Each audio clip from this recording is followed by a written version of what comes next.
Welcome to Really Old Movies. I'm your host, Harrison Scullin, and today I'll be discussing Cinderfella from 1960. Some essential movie details from the film's IMDb page. Jerry Lewis's musical entrance down the grand staircase was done in one take, which is a Lewis trademark. But his 7-second rush up the same 63 steps put too much of a strain on his heart and landed him in the hospital. In a 2011 interview, Lewis said he suffered from a heart attack while making this movie, presumably from this scene. Alright, so now I'm getting to my thoughts on the plot. I gave it a 3.5 out of 5. I thought it was pretty much the same as the original Cinderella storyline. I don't like how abruptly the film ends, or how the evil stepmother easily changes her mind and becomes good, but all around it was a fun twist and little change to the story. I like Jerry Lewis's transformation. I thought that was great. Seeing him being kind of sad and all that, then becoming really cool and collected by the end of it. I really like that. I do think, though, it was weird how quickly the princess falls in love with him, because, again, they barely know each other. I know that's in the original Cinderella storyline, but I feel like even in this, they didn't have that much of a connection. But honestly, the main reason why you should watch this movie is for the slapstick comedy from Jerry Lewis, such as when he's cooking and doing crazy stuff. Also the dancing scene where he's coming down the staircase and he does some incredible dancing and footwork and all that. It's incredible. That's really the main reason to watch this movie. So that's why I gave the plot 3.5 out of 5. All right, in regards to the acting, I gave that 5 out of 5. I thought Jerry Lewis was incredible. He's a severely underrated actor. He's absolutely incredible in this role. His timing, his talents, his abilities, all around, everything about him is fantastic. And then some other actors. So Ed Wynn, who plays the fairy godfather, he's hilarious.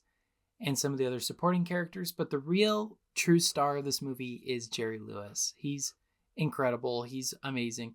I'd compare him to, I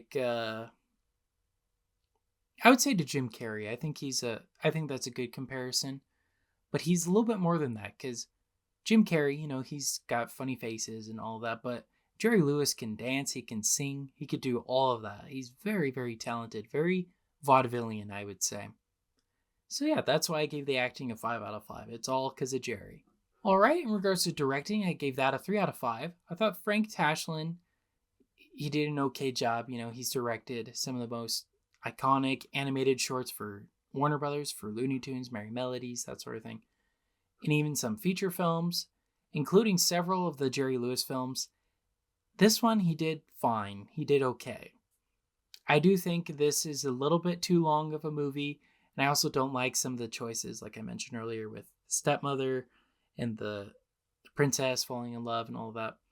I don't like those changes because they felt abrupt and kind of out of nowhere. And I also don't like how the film just ends so abruptly. But other than that, I thought he was fine. He did a great job. I think he really did help direct Jerry Lewis, but honestly, I don't know how much was really Frank and really just Jerry doing what he does best. So, yeah, overall, it was fine. All right, in regards to cinematography and special effects, I gave it a 4 out of 5. I thought it was great. Very creative, especially in the scenes with the fairy godfather. Really, really creative camera techniques and whatnot were really, really cool. One of my favorites is, of course, the dancing scene near the end of the movie. It was amazing, beautifully choreographed, and costumes are really cool and all that. It was really, really good. That's probably the highlight of this movie, and probably the big reason to even watch it is because of that. So yeah, that's why I gave it 4 out of 5. All right, in regards to the music, I gave it 4 out of 5 as well. Thought it was good. Honestly, I didn't think it was going to be a musical because most of the movie, there is no singing. It's not until we first see the fairy godfather that Jerry Lewis starts singing. It's like, oh, is this going to be a musical? It's a little jarring, but you kind of get used to it. Well, all right, so tallying that all up, that brings my Letterboxd score to a 3.9 out of 5, which I'm rounding to a 4 out of 5. So would I recommend this movie? Yes, I would. Jerry Lewis, again, really talented, severely underrated. The story itself is just okay, not great. I think the only reason why you should really watch this is to see him and see what he does. He's really, really talented, really excellent, and I highly recommend checking it out for that alone.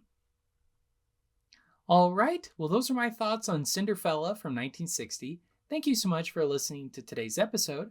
Make sure to follow me on Instagram and Facebook at Really Old Movies, where I discuss details about the week's particular film. New podcast episodes are released Saturdays at 8 p.m. Pacific Standard Time on Apple Podcasts, Spotify, and YouTube. All right, thank you so much. This has been Really Old Movies. I'm your host, Harrison Scullin. Take care.